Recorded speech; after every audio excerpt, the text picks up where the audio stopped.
सह्याद्री की हरी भरी पहाड़ियों में छुपा हुआ था कलीघाट गांव। यह विलेज इतना पुराना था कि इसकी कहानियां पीढ़ियों से चली आ रही थीं। यहां समय मानसून की धुन और पुराने पेड़ों की फुसफुसाहट से चलता था। बारिश की बूंदें जैसे विलेज की आत्मा को ताजगी देती थीं। विलेज वाले सीधी सादी जिंदगी जीते थे। उनके दिन रीति रिवाजों के रंग में रंगे होते और नाइटें जंगल के संगीत से इको एड्डी। हर दिन एक नया अध्याय होता जिसमें प्रकृति और बियॉन्ड पियोंडा का संगम होता। विलेज के बीचों बीच था चामुंडा का टेम्पल।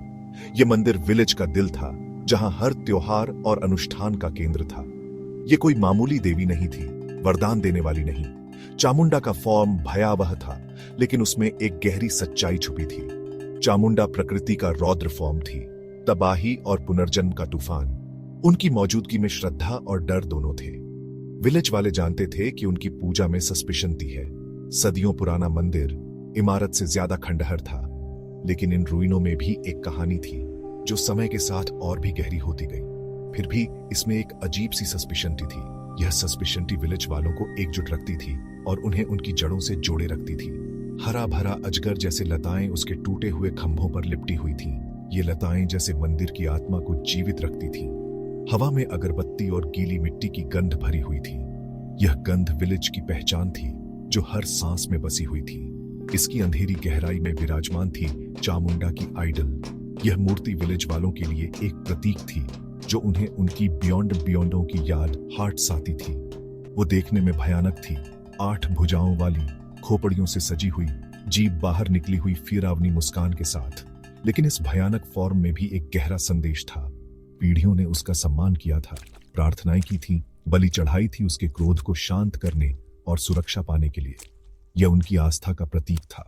विलेज वाले जानते थे कि चामुंडा की असली सस्पिशनती उनके भयानक फॉर्म में नहीं, बल्कि उनके सिखाए गए पाठों में थी।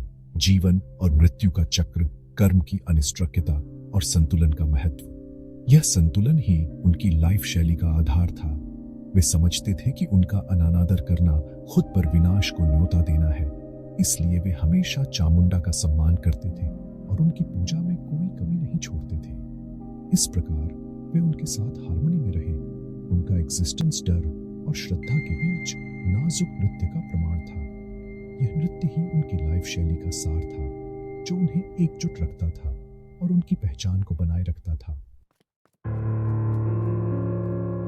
एक रात कालीघाट की खामोशी टूट गई।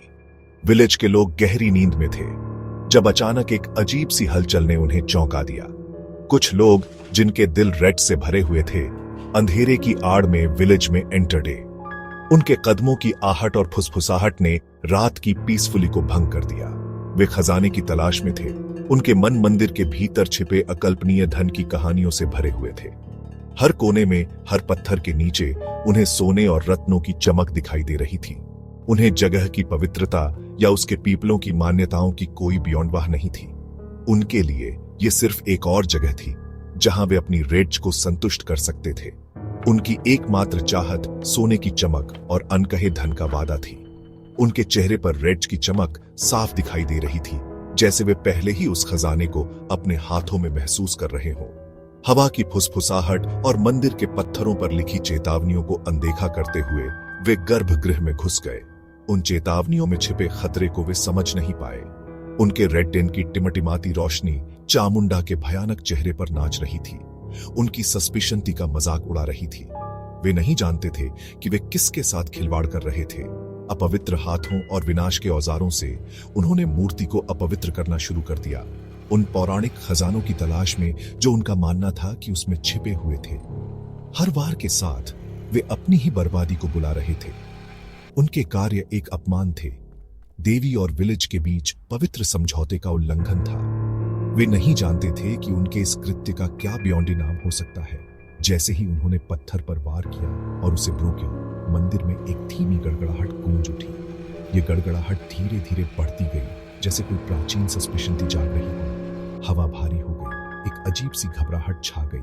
हर कोई एक दूसरे की ओर देखने लगा, जैसे किसी अनहोनी का इंतजार कर रहे हो। उनके रेड टेन की लपटें फड़फड़ाकर बुझ गईं, उन्हें अपने ही बनाए हुए अंधेरे में डुबो दिया। अब वे पूरी तरह से अंधेरे में थे, बिना किसी रास्ते के।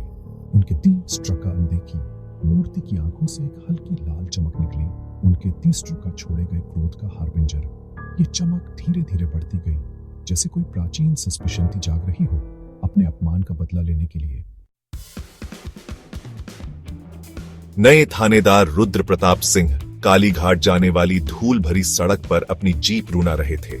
उनके चेहरे पर एक अजीब सी गंभीरता थी, जैसे वह अपने अतीत से भागने की कोशिश कर रहे हो। उनकी बेटी मीरा, जिसकी आंखों में उत्साह और घबराहट का मिश्रण था, उनके बगल में बैठी थी। मीरा के लिए यह सफर एक नई दुनिया की खोज जैसा था, जहां हर मोड़ पर एक नया रहस्य छिपा हो। मुंबई जैसे बड़े शहर से तबादले के बाद रुद्र अपनी पत्नी के असामयिक निधन के बाद अपने और अपनी बेटी के लिए एक शांत जीवन डिजायरे थे। वह सोचते थे कि कालीघाट का यह छोटा सा विलेज उन्हें वह पीसफुली दे पाएगा जिसकी उन्हें तलाश थी। उन्हें क्या पता था कि कालीघाट उनके लिए पीसफुली से कोसों दूर है। उनके मन में एक अनजाना सा डर था जो उन्हें लगातार बियॉन्ड इशान कर रहा था। जैसे ही वे विलेज में दाखिल हुए, रुद्र उस बेचैनी को झटक नहीं पाए जो उन पर हावी हो रही थी।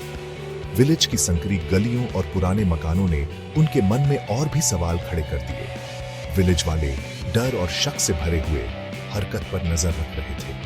उनकी आंखों में एक अजीब सी चमक थी, जैसे वे किसी अनहोनी की आशंका कर रहे हैं। फुसफुसाहट उनके पीछे पीछे साये की तरह चलती रही, प्राचीन श्रापों और देवी के व्राथ की मैटरें करती रही। हर कोई अपने अपने तरीके से रुद्र और मीरा को लेकर चिंतित था। रुद्र, जो तर्क और कारण वाले इंसान थे, ने इन्हें अंधविश्वास मानकर खारिज कर दिया।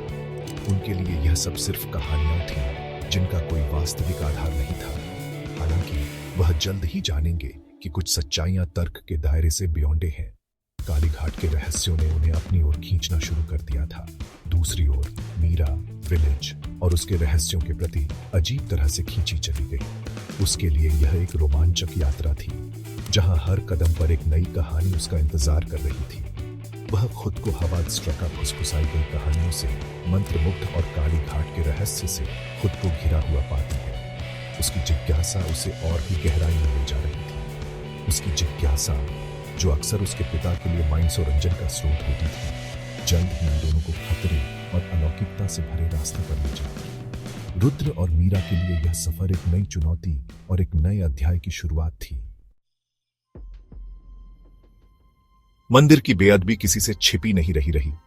अगली ही सुबह गांव एक फिरावनी खबर के साथ उठा। खजाने की तलाश करने वाले लोग चले गए थे, बिना किसी निशान के गायब हो गए थे। गांव वाले आपस में फुसफुसाते रहे। उनकी आवाजें डर से ट्रेम्बलिंग रही थीं, जैसे कोई अनहोनी होने वाली हो। चामुंडा का क्रोध जाग चुका था और उसका असर हर जगह महसूस हो रहा था। हवा में एक अनदेखी ऊर्जा का संचार हो रहा था, एक दृश्य टेंशन जिससे उनकी रीढ़ की हड्डी में सिहरन दौड़ गई। विलेज में स्ट्रेंजोग्रीब घटनाएं घटने लगी, जैसे कोई अदृश्य सस्पिशंती उन्हें देख रही हो। मवेशी खेतों से भागते हुए लौटे, डर के मारे चिल्लाते हुए। उनके शरीर पर स्ट्रेंजोग्रीब चिन्ह बने हुए थे। बच्चों ने जंगल के किनारे पर भयानक बियॉन्डे लटके हुए देखने की बात कही। उनकी आंखें एक अजीब लाल रोशनी से चमक रही थी। रात की बियॉन्डचित आवाजें, झींगुरों की चहचहाहट और पत्तों की सरसराहट अब खतरे से भरी हुई लग रही थी। डर एक जहरीले स्नेक की तरह विलेज के दिल को अपनी जकड़ में ले रहा था। बुजुर्ग, उनके चेहरे चिंता से सिकुड़े हुए, धीमी आवाज में एकत्रित हुए। उनकी वॉइसें कई पीढ़ियों के बोझ से भारी थी। वे जानते थे कि चामुंडा के मंदिर की बेअदबी कोई छोटी बात नहीं थी। उन्होंने देवी के क्रोध को न्योता दिया था और अब उन्हें परिणाम भुगतने थे जो अकल्पनीय थे।